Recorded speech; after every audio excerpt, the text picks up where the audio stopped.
When you take a look at the people that were involved in this crime, it's a band of misfits with colorful pasts.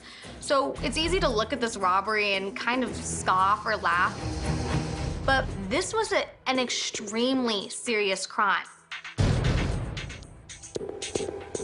They charged everything that they could think of in this case. Mr. Simpson was charged with conspiracy to commit a crime, conspiracy to commit kidnapping, conspiracy to commit robbery, robbery with a deadly weapon for both victims, kidnapping with a deadly weapon for both victims, and then coercion with a deadly weapon for both victims. In the state of Nevada, you cannot use force to recover any property. When you use force to recover property, it's a robbery. And this matter is the state of Nevada versus Simpson. On September 8, 2008, Nevada District Court Judge Jackie Glass presided over the case against O.J. Simpson.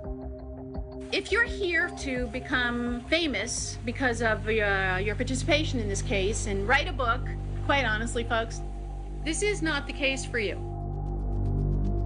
From the moment of his arrest to the cops, the judge, the prosecutor, the jury, it was all about the Los Angeles case, every second of it. It was difficult to find jurors who didn't already have their minds made up about O.J. Your decision in this case should be based upon all of the evidence presented during the trial and not based on any preconceived prejudice or bias. Anybody know of Mr. Simpson? Raise your hands. Come on, raise those hands. It was all, let's get O.J. 4 of Simpson's accomplices accepted plea deals in exchange for their testimony against him. Not only were charges dropped, they were given immunity to say whatever they wanted to say during the trial. There was one target in this case. It was O.J. Simpson. Clarence C.J. Stewart remained loyal to O.J. and was the only accomplice who refused to testify against him. Stewart faced 6 felony counts and was tried alongside Simpson. I say I'm trying to stand up for what's right, do what's right.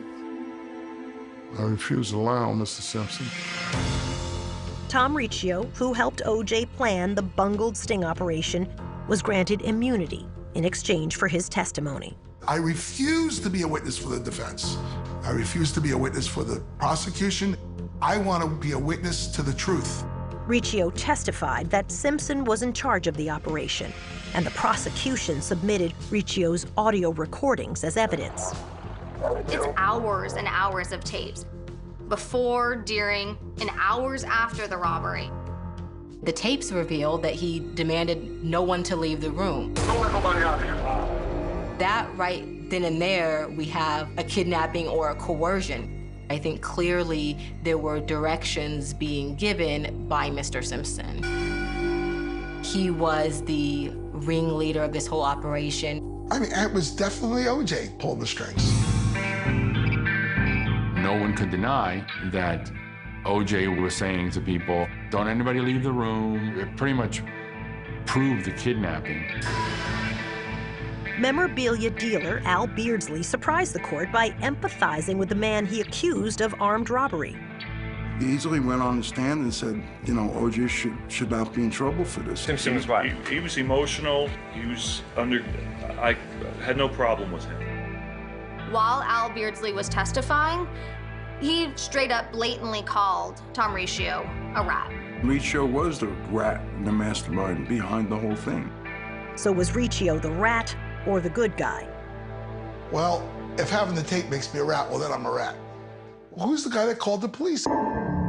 Simpson's accomplices, Michael McClinton and Walter Alexander, also took the stand and supported the prosecution's case that the sting operation turned into an armed robbery. Mr. McClinton testified that Mr. Simpson said, hey, can you come along and look menacing, as well as asking him to display his weapon. But Mr. Alexander also testified about conversations he had with Mr. Simpson about needing security and whether to bring a weapon or not. Asked me if we could watch his back, then he leaned forward and it was like, hey, do you think you can get some heat? OJ has always told me they didn't tell me they had guns. I didn't know they had guns.